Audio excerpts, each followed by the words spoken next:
Guys, thank you so much for giving up your time to come and talk to me today about servant leadership, especially this time, just for exams and stuff. Obviously, we've talked about this a lot over the years. The school's talked about it with you guys a lot over the years. How would you describe servant-hearted leadership, and what does that mean to you? Do you go first? Sure. I think servant leadership for me is kind of a flipped version of a leadership I imagined before I came to Worth. So it's not something like you have a main leader and that he tells other people what to do. It's rather the opposite way. It's like a flipped pyramid, I would say. So you have a leader at the bottom, and then the leader encourages the people to take initiative, to grow, to develop. And yeah, in this way, like, this leader helps other people grow. That's, I think, what I understand to be the main goal of servant leadership. Mm. Yeah, I mean, I'd definitely agree with that. I'd say it definitely is a flip form of sort of worldly leadership, and I think it's really about the person in authority and the person in charge, them being responsible for the people who are meant to serve them, and by being responsible for them and serving them, they get the most out of those people who they are responsible for. And I think that's sort of best exemplified by Jesus and washing his disciples' feet and serving them. And I just think, actually, you know, in a world where you can be very self-centered and it can all be about making yourself look good, it's sort of really important that when you're in authority that you are responsible and you get the most out of people who are working for you. That's a good answer. So, how have you experienced servant-hearted leadership during your time at Worth? I think, first and foremost, just the general emphasis put on it. So, we had, you know, the Worth Leadership Formation last year, and we extensively, you know, studied the Benedictine values and leadership. And I remember writing my essay on servant-hearted leadership for that.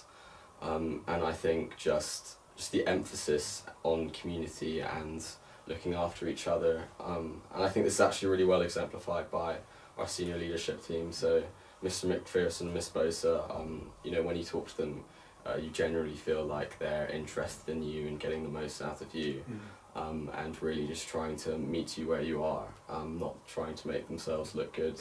Well, I guess that's their job, right? Helping you out. Yeah. But I do think like their leadership, you know, is really like a good exemplar of servant-hearted leadership. Yeah, definitely. Yeah, definitely. I would definitely agree with you. And also, like, I would say all the small things that all the students do. So, like, even opening the door for someone, or like, I don't know, just like helping to pack up, or like the smallest things that students do are, I would say, the servant-hearted leadership. And yeah, and also I would talk about like the students that organize stuff, like I know there is Worth Environmental Society, and that students, like, for example, help to reduce plastic waste in the school ref, and like in this way they serve the environment, they serve the whole school, and that's kind of the core of the servant leadership, I would say. Yeah, absolutely. Yeah. So, guys, as senior students in the school and as senior leaders in the school, how do you try and embody servant-hearted leadership yourself?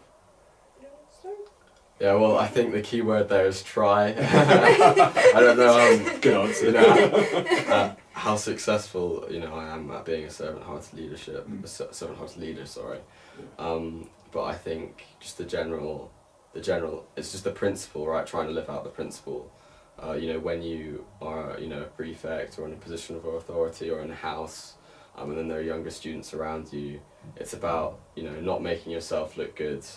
But actually taking an interest in people, and I guess leading by example as well, you know, being a good role model, and just also making sure that, you know, everyone's having a good time, no one's being picked on or is being left out, and just, I guess, just trying to, you know, take a real genuine interest in those younger, you know, around you. I think that's sort of the simplest answer. So. Yeah, definitely. And also I would say also, like, the things that you try to encourage people to do. So, like, I don't know, we try as chaplaincy prefects, we often try to encourage people to read in Wednesday worship, or in Sunday mass, or just in general get involved, I would say, in what's happening in the school. yeah, I think that kind of encouragement, so that it's not us who are doing the things, but it's rather trying to actually engage actively other pupils to try to do something at school and to actually enjoy it, I would say, as well. Yeah. That's what I would say. Yeah, that's great. So we talk a lot about community at Worth. It's one of our 6 school values. How would you say you've experienced community at Worth in the boarding houses and of course in the day houses as well? Yeah. So I don't know, in boarding we have every Tuesday. Every Tuesday we have something called house assembly, and this is something that lets people just like say something they're passionate about. So we had very various topics that were discussed, like hobby horsing, or like I remember someone was talking about schizophrenia. Oh, wow. And yeah, many different topics that people were just like interested in.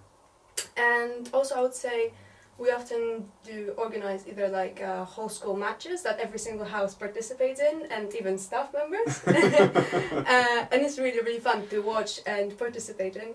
It is. Yeah.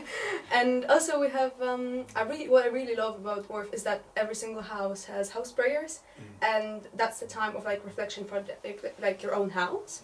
And yeah, and in this house prayers in Mary's, in my house, every single girl gets involved in some way, either just by a prayer, or actually some of the girls are really willing to read in house prayers, which is really nice to see as well. Yeah, no, well, I've got the privilege of being both a day student and a boarding student at some point. But I'd say in terms of community, I know, being a day student in Chapman at the moment, we have the Labour's Cup every year. Yeah. The house gets together in honour of Mr. Lavis, who was deputy housemaster for a while, and we all play football.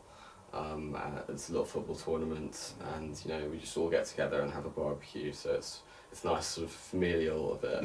And then also I think in the year group, actually there's quite a lot of community between the boarding and the day school students. So every year we organise ourselves the Borders versus football match, and that's happened every year since year 11. Good one to referee that. Yeah, and that's just really nice because we all get together, and of course it's a bit competitive, but there's also a bit of camaraderie, and it's just just fun. It's just a fun place to be. Good vibes. Yeah, that's great. Well, guys, thank you so much for giving up your precious time at the moment to come and speak to me, and I really appreciate what you've been saying, and good luck for your exams, which are coming pretty soon, aren't they? So well done and all the best. Thank Cheers. you. Thank you.